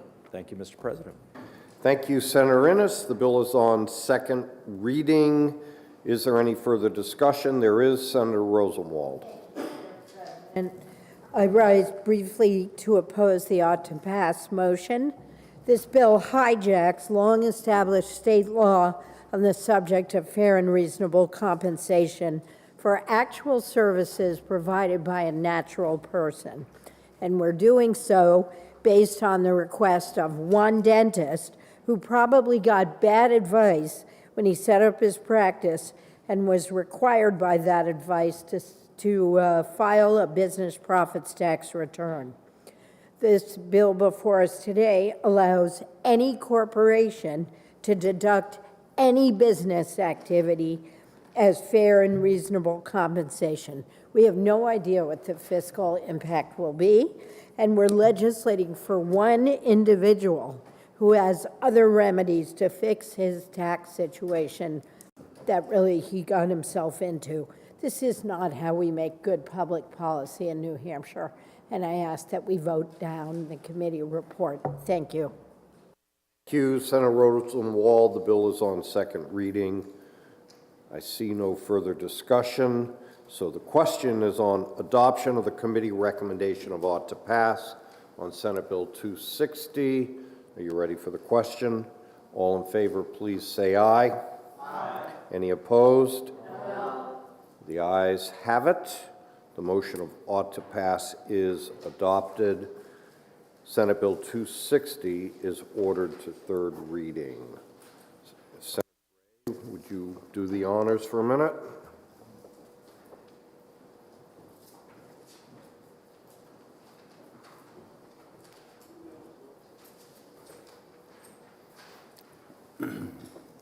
The Senate will be attentive to the clerk.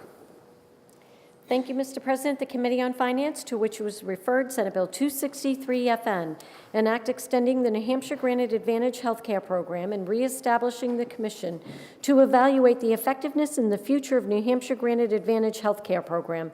Having considered the same, the committee recommends that the bill is ought to pass by a vote of 7-0. Senator Bradley for the committee. Senator Bradley. Thank you, Mr. President. I move Senate Bill 263 FN ought to pass. This bill permanently reauthorizes the New Hampshire Granted Advantage Healthcare Program, currently slated for repeal on December 31st of this year. It reestablishes and revises the membership and duties of the Commission to evaluate the effectiveness and future of the program. Under current law, the Granted Advantage Program receives a transfer of funds from the Alcohol Abuse Prevention and Treatment Fund. Senate Bill 263 repeals this transfer. Medicaid expansion is part of the overall policy solution to strengthen the insurance market. It is a lifeline for hospitals, especially small and rural hospitals, as it reduces uncompensated care. The federal government has maintained its 90% cost commitment to the program, enabling the state to meet its 10% remainder without use of general funds. The non-federal share of costs will be borne primarily by insurance premium tax revenue, the assessment on insurers under RSA 404G, liquor commission funds, drug rebate revenue, and a small portion of the Met tax. The Senate Finance Committee, by a vote of 7-0, unanimously recommends passage of Senate Bill 263 and asks for your support. And, Mr. President, if I can say a couple of more things. Absolutely. Thank you. I want to, first start out by thanking everybody in the Senate for the unanimous vote as it came out of the Health and Human Services Committee. I think we heard compelling testimony from people that have been able to access health care, both for preventative services as well as life-saving services. The fact of the matter is that for 9 years, that we have set up this program, it has worked as intended. It's been a hand up for people that are, many of whom have gone on to employer-based health insurance as their income has risen, so it's helped in that regard in innumerable circumstances. The question that has been asked of me several times, many times, is should we make it permanent? And I think the answer to that is absolutely yes, because of the certainty involved, the ability to do contracting with managed care organizations on a time basis that allows us to get the best cost in order to do it. The program has proven itself in terms of the federal commitment, which has been there, as well as our ability to fund the 10% share. Because of the fact that, as was explained 2 weeks ago, the pandemic requirements has increased the overall number of people on it, but that is going to be changing at the end of this month. And the Department of Health and Human Services, as well as the Insurance Department, has done a good job of outreach to those people for other options that they absolutely will be entitled to. So as those people transition off, we'll see our 10% share even easier to manage, which through the assessment, through the liquor fund, and through the premium tax, we will be able to manage our 10% share, and the benefit has been spoken to widely. Not only individuals that have benefited from this program, but the business community. And the other question that people have asked me is this an incentive for people not to go back to work? And the fact that the business community testified with so many letters and at the hearing that this has helped them retain employees, I think is vitally important as we look at not only the impact on individual health, but the impact on our overall economy. So I think that we have done, over the years, a remarkable job of protecting taxpayers, helping individuals, and helping grow the economy. And the proof is in the success of the program. I think it'd be remiss if I didn't call out Senator Dee, who was one of the 6 original people that worked in this room with Senator Gilmore, Senator Larson, Senator Morris, and Senator Odell and myself to craft the original bill that passed in 2014. Since then, a great number of people have worked on this. Obviously, Senator Rosenwald, when you were in the House, I am violating all the rules that my friend from District 14. 13. No, my friend from District 14 produced the card. But people really came together to work on that, and everybody deserves a shout out. All 24 of the members of this body who have listened to the debate, listened to their constituents, listened to the business community, listened to the experts. So I think a yes vote is very positive to protecting both the health care of the people we represent, but also helping people to have the opportunity and the opportunity that our business community needs for a healthy workforce. So thank you, Mr. President, and I urge a yes vote on Senate Bill 263. Okay, the bill is on second reading and open for further discussion. Senator Rosenwald. 2 weeks ago, the Senate went on record unanimously to state that continuing Medicaid expansion is good public policy. It's good for the health of our residents, it's good for our businesses, and it's good for our healthcare providers. Today, we consider it from a financial perspective, and again, this successful program is all good. It reduces uncompensated care, both helping hospitals and reducing pressure on health insurance premiums. It brings hundreds of millions of dollars a year into our state, and it protects taxpayers in the way that my friend from District 3 has enumerated. Mr. President, this program is proof that the best, most successful programs have broad bipartisan consensus. Let's send this bill over to our friends on the other side of the wall with unanimous support again of the Senate. Thank you. Thank you. The question is on the adoption of the committee recommendation of ought to pass on Senate Bill 263 FN. Are you ready for the question? All in favor say aye. Aye. All opposed, no. The ayes have it. And the motion of ought to pass is adopted, and it's ordered to third reading. And I think we're supposed to hit the gavel, right?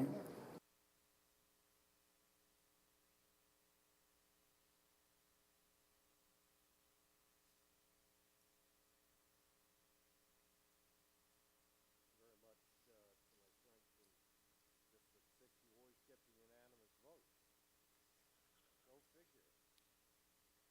The Senate will be attentive to the clerk.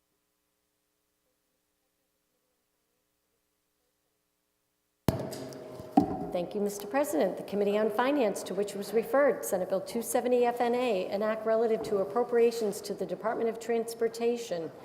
Having considered the same, the committee recommends that the bill is ought to pass by a vote to 7-0. Senator D'Alessandro for the committee. Senator D'Alessandro. Thank you, Mr. President.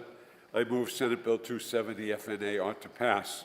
This bill appropriates $40 million of highway funds in FY 2024 to the Department of Transportation for the distribution of aid to municipalities. Of this amount, $20 million will be distributed as bridge aid and $20 million as highway block grants under RSA 235:23, Roman 1. The Senate Finance Committee recommends passage of Senate Bill 270 FNA and asks for your support. Thank you, Mr. President. Thank you, Senator D'Alessandro. The bill is on second reading. Is there any discussion? Seeing none, the question is on adoption of the committee recommendation of ought to pass on Senate Bill 270. Are you ready for the question? All in favor, please say aye. Aye. Any opposed? The ayes have it. The motion of ought to pass is adopted. I recognize Senator Gray. Move to table. Senator Gray has moved to table. Are you ready for the question? All in favor of tabling Senate Bill 270, please say aye. Aye. Any opposed? The ayes have it. Senate Bill 270 is laid upon the table. Senator Susi. Two-minute recess. Thank you. The Senate will be in recess.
The Senate will come back into recess, and the Senate will be attentive to the clerk, please.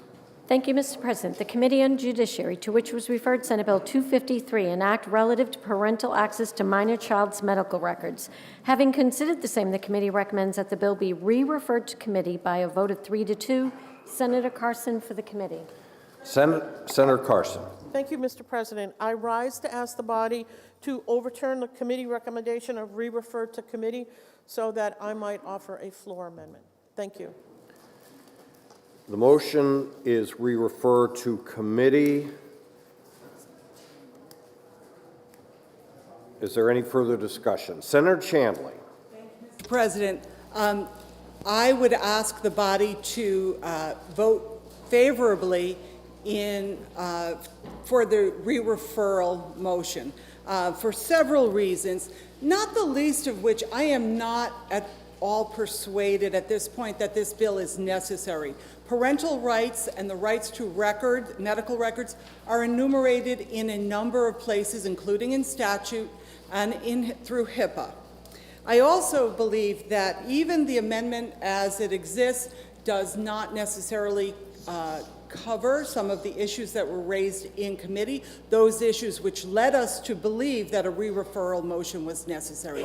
So please do support the re-referral motion. Thank you, Mr. President. Senator Carson. Thank you, Mr. President.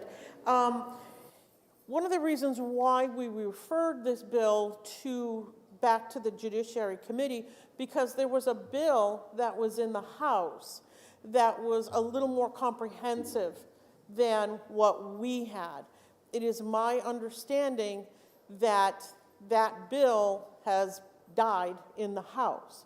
So we were depending on that bill coming to us and that we would use that bill as a vehicle. Unfortunately, that's not going to happen now. So this is the legislation that we have in front of us. So I would ask the body to overturn the motion of re-refer so we can have a great discussion, as we usually do on the floor of the Senate, about why this bill should pass. Thank you very much, Mr. President. Thank you, Senator Carson. The motion is on re-refer. Are you ready for the question? All in favor of re-refer, say aye. Aye. Any opposed? No. The noes have it. The motion of re-refer is defeated.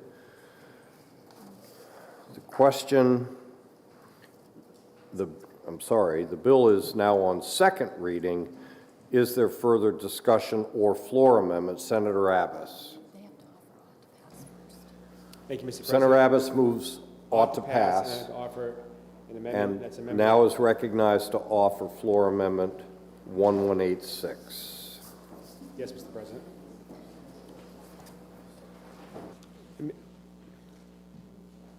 And Mr. President, this amendment is a replace all, and I'll just explain that the premise of this is to allow parents to have access to their child's medical information, and understand that there's a presumption that we're going to make in the law, which is already a natural right, that it's something that parents we presume they know what's best for their children, and in order for parents to make informed decisions and to make the best decisions on behalf of their children, when it relates to parenting and subsequent medical decisions, would require that parent to have access to their child's medical information. Without that, it would be incredibly difficult to actually put anyone in a position to make the best decision. So a parent or a guardian will have access to that.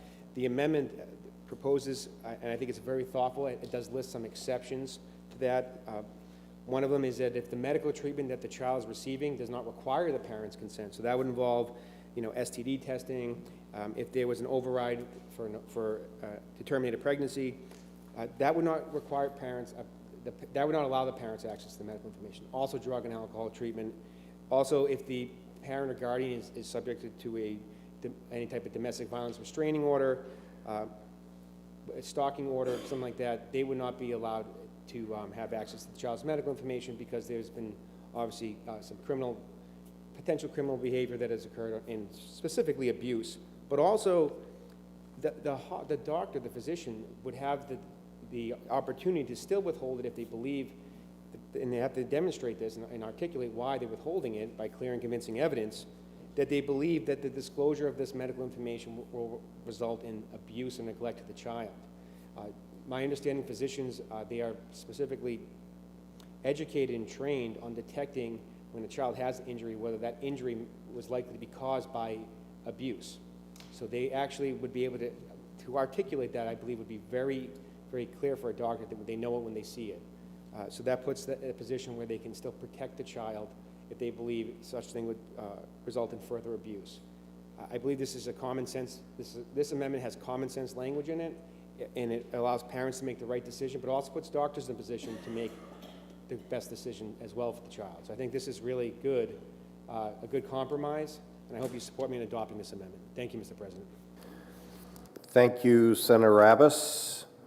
Is there any further discussion on the floor amendment? Senator Prentice to speak or question? Question. A question of the senator from District 22. Will you take my question? Yes. So it's been my experience as a mother that I had access to my daughter's medical record. In particular, she was a patient, had a primary care at Dartmouth-Hitchcock Medical Center. They had an electronic system. I could go in, sign in, and as a parent, it was like a parent affidavit, I was then allowed access to her record. Up until the point I think she was 18 and she was in college, and then it was different. So if I already had access, how is this different? I mean, I'm trying to understand what the problem is, because I had access, the entire time, especially when she was in high school. Once DH put their electronic system in place, I could get in and I could see her medical record. So what's different about this? So I can't speak to your exact experience, but we heard testimony from more than one person that they were being denied access to this information.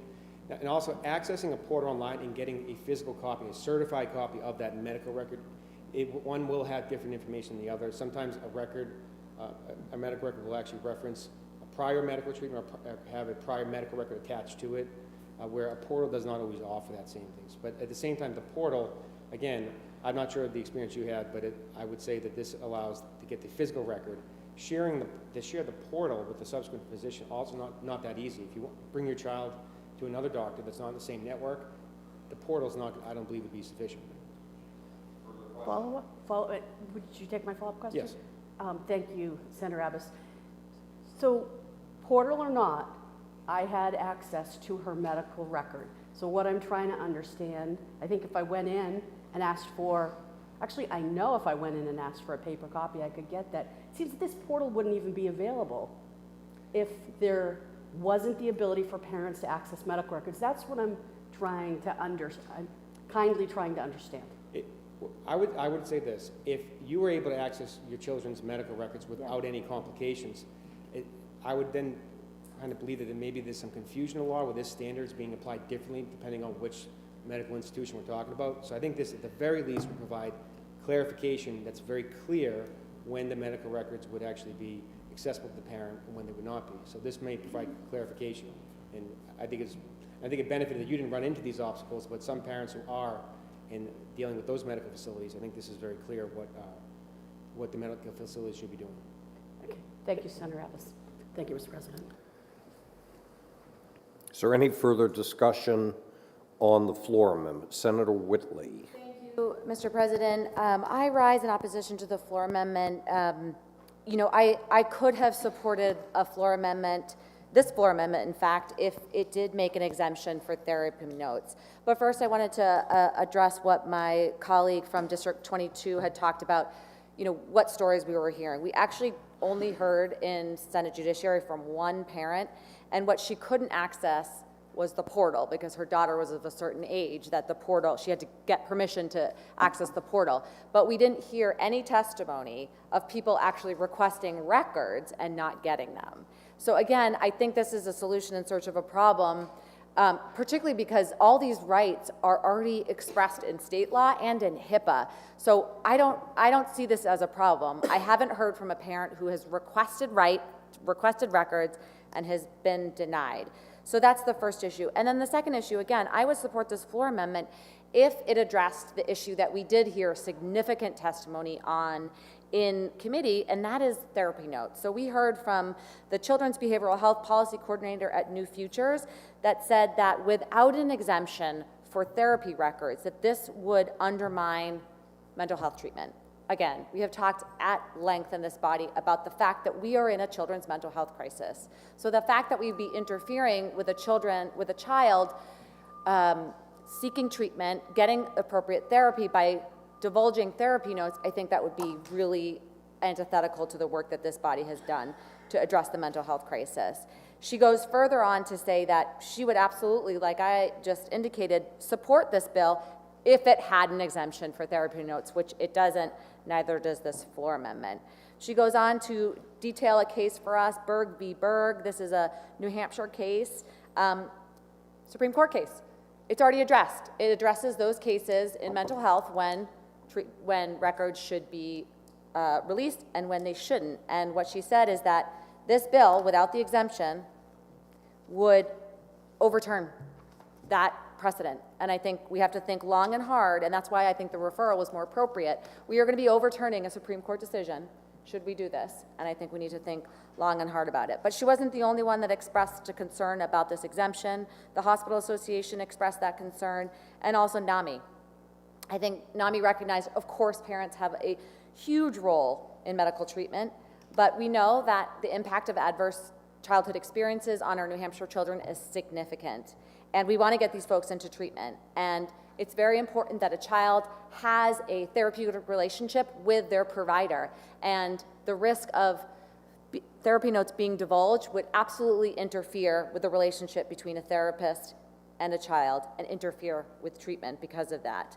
So she encouraged the committee, as did several other people, if we're going to pass this bill, to include an exemption. And unfortunately, this floor amendment does not include that exemption, so I cannot support it. Thank you, Mr. President. Senator Rosenwald with a question.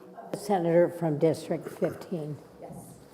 So if therapy notes, if the therapist knows that the notes are not going to be confidential, would you expect that the quality of the note taking would change? I think that's exactly right. That, not only would the therapy notes not be reflective of what's actually going on, but also if a child knew that the therapy notes would be revealed, they wouldn't, provide that honest conversation that's necessary to really participate in therapy. Thank you. Senator Carson to speak. Thank you, Mr. President. I think we've kind of lost a little perspective here. What this bill does is it provides parents of minor children full access to the minor child's medical records. The bill really recognizes that parents have the duty and obligation to make competent medical decisions on behalf of their children, and that they can't do that if if they don't have the legal right to view their child's medical records. We did have one person come in and testify, but the testimony that we had from the prime sponsor stated that there have been reports of this situation existing and happening. And I trust the prime sponsor of this bill that he would not bring forward a frivolous piece of legislation. I have also, once we got this bill, heard from parents via email and phone calls that they ran into this problem as well. So I was glad to hear the senator from District 5 had no problems getting access to her daughter's medical records. But I don't know if that is a universal standard across the state of New Hampshire based on what I had gotten information from people that called me. There's a couple of points I would like to make because the idea of a therapy note and the fact that a therapist might not write something down, quite frankly, I think we should all say shame on that person for not keeping accurate notes. How could you do that? I just don't understand. In order to protect a patient, that you're not going to have an accurate note of that conversation. But I'd also like to bring out the point that those therapy notes, they're not currently covered. So right now, any parent, if your child is getting mental health treatment, can ask for those therapy notes. And it is totally legal. So now what we're being asked is to create a new section of the law protecting those therapy notes. That's not what we have in front of us. In fact, Mr. President, we did in Judiciary have a bill early on in this year that spoke to protecting the mental health records of children, and the majority of the committee felt no, and we voted no, 3-2, and it was upheld by the majority on this floor. So we have already had that discussion. We've heard a lot about the mental health of children, I think, over the past few months.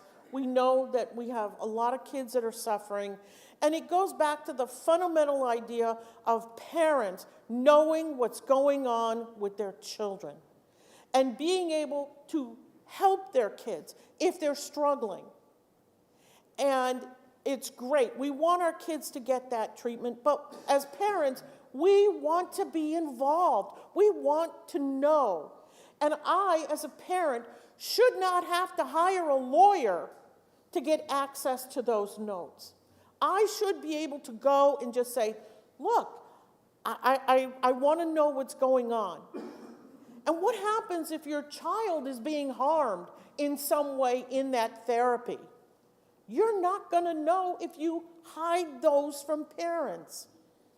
We have to start realizing that parents want to be involved in the lives of their children. They love their children. They care about their children. We have to stop hiding things.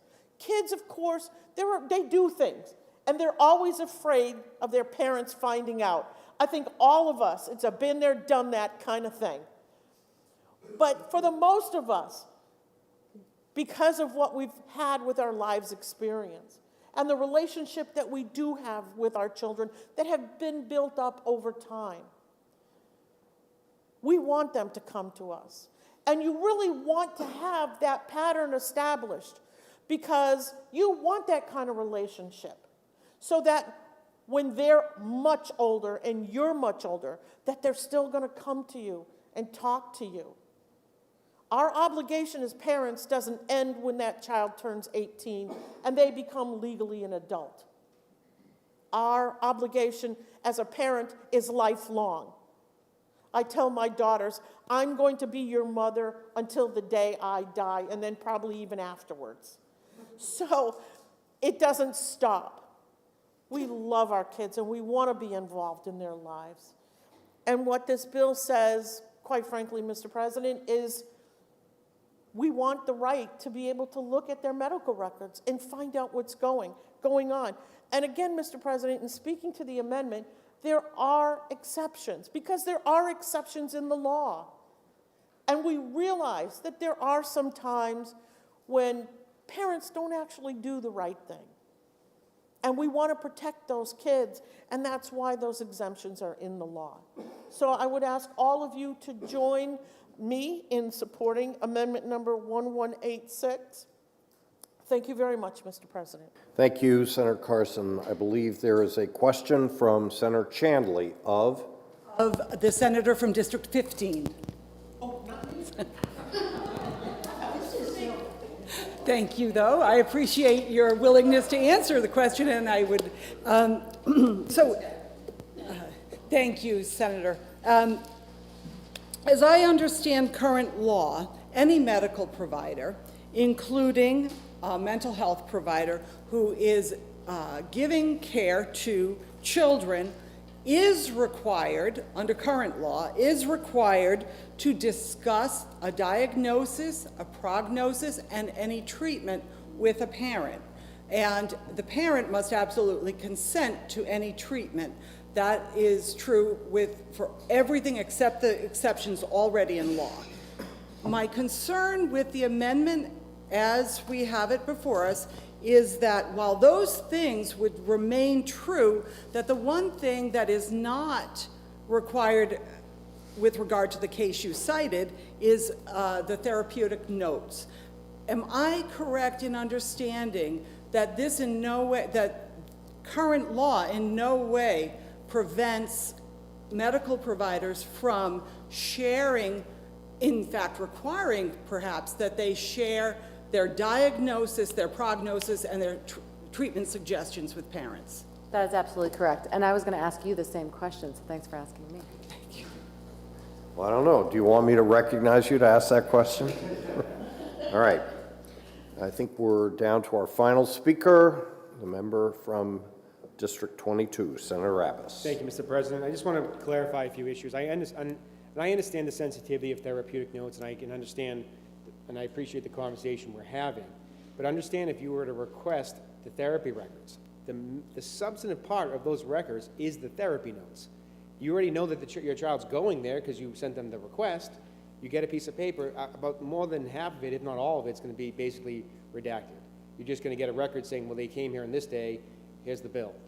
So the substance of what is in that material is really what the person requesting the records is looking for, and they wouldn't have access to that. And we're hearing some confusion that whether it's allowed, it's not. Also, people organizations would consider supporting this if we had an exception or exclusion for the therapy notes. If this is what I'm talking about, there is confusion in the law, and that's why some folks are having no difficulty at all, and we have some other stories where there is difficulty. So I think it's a good policy to actually provide this clarification. I think that some of the conversations we had today just highlighted some of the confusion in the law. So I hope you support me in adopting this amendment. Thank you, Mr. President. Thank you, Senator Abbas. Is there any further discussion on Amendment 1186? Are you ready for the question on adoption of the floor Amendment 1186? There's a request for a roll call by Senator Avard, seconded by Senator Lang.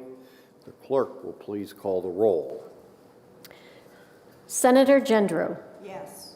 Senator Lang. Yes. Senator Waters. No. Senator Prentice. No. Senator Gray. Yes. Senator Innes. Yes. Senator Ward. Yes. Senator Ricciardi. Yes. Senator Fenton. No. Senator Chanley. No. Senator Avard. Yes. Senator Rosenwald. No. Senator Carson. Yes. Senator Whitley. No. Senator Murphy. Yes. Senator Pearl. Yes. Senator Susi. No. Senator Birdsell. Yes. Senator D'Alessandro. No. Senator Perkins Quokka. No. Senator Abbas. Yes. Senator Gannon is excused. Senator Altschiller. No. And Senator Bradley. Yes, the ayes have it 13-10. The floor amendment is adopted. The bill is still on second reading, is open for further discussion and amendment. Is there further discussion? The question is on adoption of the ought to pass as amended motion on Senate Bill 253. Are you ready for the question? Is there a request for a roll call? Senator Avard has requested. Is it seconded by Senator Lang? The clerk will call the roll. Senator Gendreau. Yes. Senator Lang. Yes. Senator Waters. No. Senator Prentice. No. Senator Gray. Yes. Senator Innes. Yes. Senator Ward. Yes. Senator Ricciardi. Yes. Senator Fenton. No. Senator Chanley. No. Senator Avard. Yes. Senator Rosenwald. No. Senator Carson. Yes. Senator Whitley. No. Senator Murphy. Yes. Senator Pearl. Yes. Senator Susi. No. Senator Birdsell. Yes. Senator D'Alessandro. No. Senator Perkins Quokka. No. Senator Abbas. Yes. Senator Gannon's excused. Senator Altschiller. No. And Senator Bradley. Yes. The ayes have it. The motion of ought to pass as amended is adopted by a 13-10 vote. Senate Bill 253 is ordered to third reading. So that concludes the regular calendar. And I recognize at 12:35 in the afternoon, Senator Carson. Thank you, Mr. President. I move that the Senate adjourn from the early session, that the business of the late session be in order at the present time, that all bills and resolutions ordered to third reading be, by this resolution, read a third time, all titles be the same as adopted, and that they be passed at the present time. All in favor, please say aye. Aye. Any opposed? The ayes have it. The early session is adjourned. We are now in the late session. Are there announcements or personal privileges to come before the Senate? Senator Ricciardi. President, I rise to recognize an important day in Greek history. March 25th is Greek Independence Day, a day that symbolizes the triumph of liberty over tyranny and the resilience of the human spirit. The very idea of democracy and self-governance was born in ancient Greece over 2,000 years ago. But for centuries later, Greece was ruled by foreign empires. However, on March 25th, 1821, the Greek people declared their independence from the Ottoman Empire, fought for their freedom, and reestablished a democracy in the very place it was born. March 25th reminds us that the fight for freedom is a never-ending one, and that the human spirit desires to be free, and that there are places all around the world that are fighting tyranny and oppression. To every Greek and Greek American in our state, happy Greek Independence Day. Zito Lilas.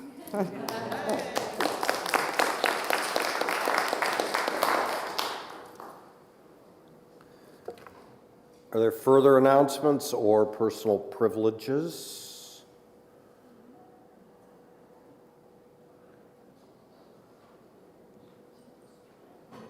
We're going to be in recess for 1 minute.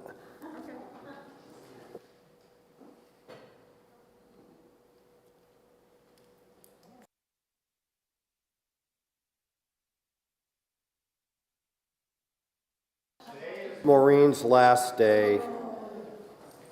I wanted to recognize her because she's going on to a great new career, and we're going to miss you amazingly on the third floor, but I think all of us in this building are going to miss you. She always brought a great smile and a ray of sunshine to all of us, and Godspeed and best wishes. Thank you very much.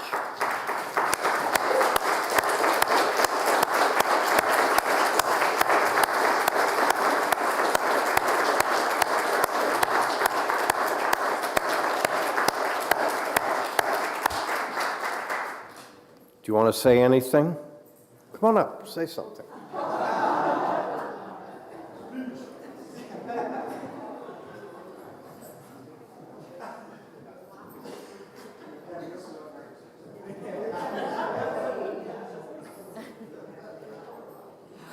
Okay, what do I do? Damn it. Okay, I was not ready for this. I'm not gonna cry. Thank you all so very much. When I came here, honestly, I knew nothing about politics. I think everybody knows this.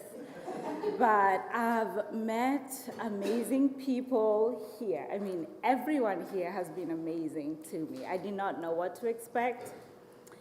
It's a great place to work. You guys do an amazing job, all of you, you know. And I wish you all the very best too. I hope to catch all of you in the skies, you know, so I can smile and serve you extra drinks. So, but thank you so much. Thank you. Thank you. Thank you so much.